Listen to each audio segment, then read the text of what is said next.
So the first of these principles is let go, and that can relate particularly to letting go of what you were expecting to happen, or letting go of a plan if the plan is no longer serving you. And this is highly characteristic of being in an improvisational space, is that you are required in that improvisational space to let go. And extraordinarily, the whole world has been put into that improvisational space by the arrival of COVID-19. The plan changed.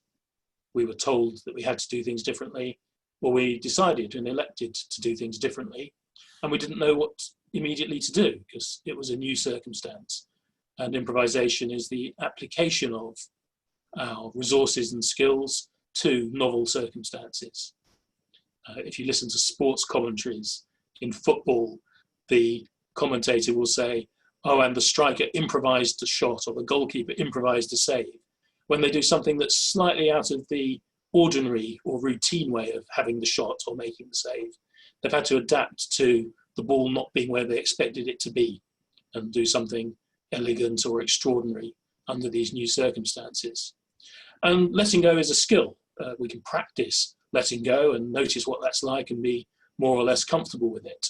And it was apparent that a lot of people in the world, I'm generalizing hugely here, were very uncomfortable with letting go of their plans and resisted and were reluctant to do so in all sorts of ways. Rather than letting go, things have changed, let's see what we can do with the new reality. One of the ways we can enable ourselves to be better at letting go is inhabiting the moment.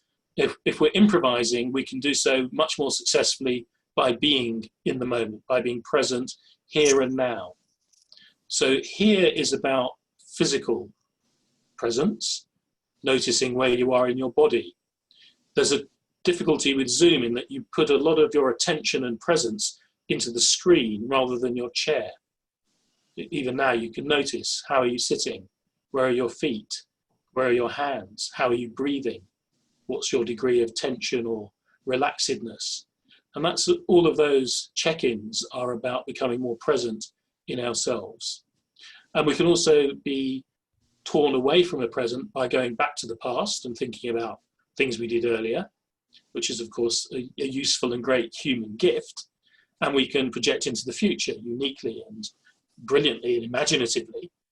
And that also draws us away from the moment. So I'm not proposing that we stay in the moment all the time, but in order to improvise, and when we need to be at our most adaptive and responsive, then we should bring ourselves back to that moment of this second, what's happening right now. And it gives us access to our resources to make more use of what is happening around us. Freedom within structure is a conceptual way of thinking about how and where and when we might improvise. Everything is structured. There's always a structure. A meeting has a structure, an organization has a structure, society has myriad structures within it. And within those structures, there's always freedom, that the structure doesn't tell you exactly what to do or how to do it next. We have choices about what that next step is. To go back to football, there are rules, and the rules are quite constraining. Everything happens on a pitch between two sets of 11 players for 90 minutes, controlled by a referee with very specific aims of get the ball in the net at either end. And yet every football game is completely different, and you can't know in advance what's going to happen because you've got all of the people involved exercising their freedom within those structures as to what to do. The most successful teams, according to Pep Guardiola, who's managed some of them, are more improvisational. The manager sets out the patterns of play, but gives the players more freedom to improvise and make their own decisions in the moment. And that's correlated, at least in anecdotal terms, with that success being more improvisational. But along with that, there's the encouragement to embrace uncertainty.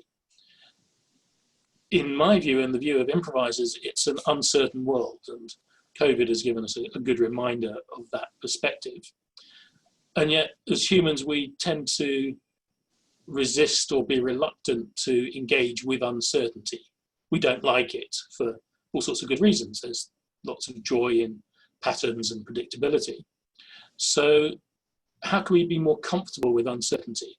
It might be a bit much to embrace it, but at least we can say hello to it in a friendly way and say, yeah, these things are uncertain, and that's fine. Let's deal with that uncertainty as it arises and as we see it, rather than thinking that it's some sort of abnormal set of circumstances that we want to reject. Along with that, there's taking a playful attitude, play to play. We're involved in these structures and games and rules and ways of being as humans and in our organizations. And we're very familiar with the idea of playing to win. How can we come out on top? But if we're playing a game and are involved and engaged in it, there are other things that we can take from that playing. So we can take playing to learn as another option or possibility, that whatever happens, whether we win or lose, there's learning to be had, and that there's enjoyment along the way in the process, play to play.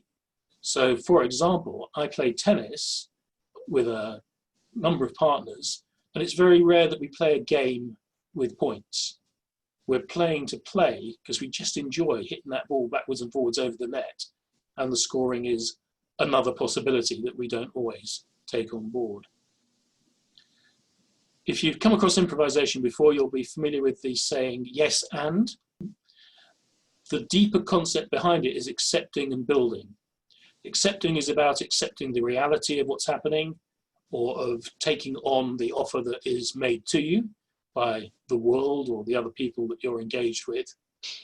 And then the and is about building on that, adding something to it, taking it forward, moving it on, developing it in some way. And anytime you see any kind of successful improvisation happening, you'll see that the accepting and building is the process by which that happens. It's incredibly powerful, very different from saying no or saying but, both of which are legitimate ways of conducting ourselves in all sorts of circumstances, but they won't give you any improvisationally based progress while you're doing those other things instead of accepting and building. And short turn taking is a secret motor of making anything improvisational work. My turn, then your turn, then my turn again, so that we can quickly assimilate what the other person is offering and develop something through this short turn taking, step by short step. This is as long as I ever speak without other people joining in. And you'll notice even within this, I've looked for some turn taking from you, even if it's by way of nods and smiles and some sort of response. It's very different from, I have a lecture, I know exactly what I'm going to say, I'm going to deliver it. That's planned and rehearsed and is one way of doing things, and there are times when that is important, but that's scripted rather than improvisational.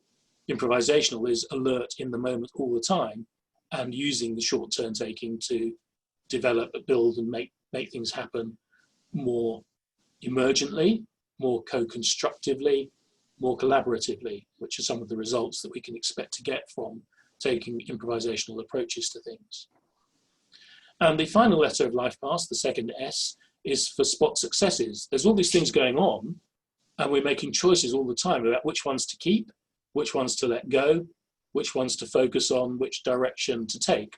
And our guide to that is to notice the ones that are working, the successes, keeping them in the mix and using them, and at the same time very rapidly dropping the bits that are not working.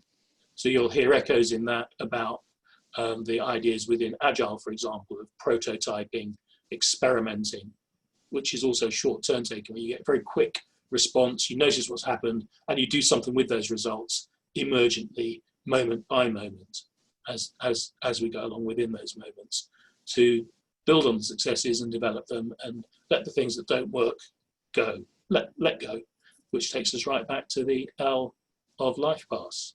We do have a booklet on it, which we can share with you. And I have actually written a whole book about it called Easy, Your LIFEPASS to Creativity and Confidence.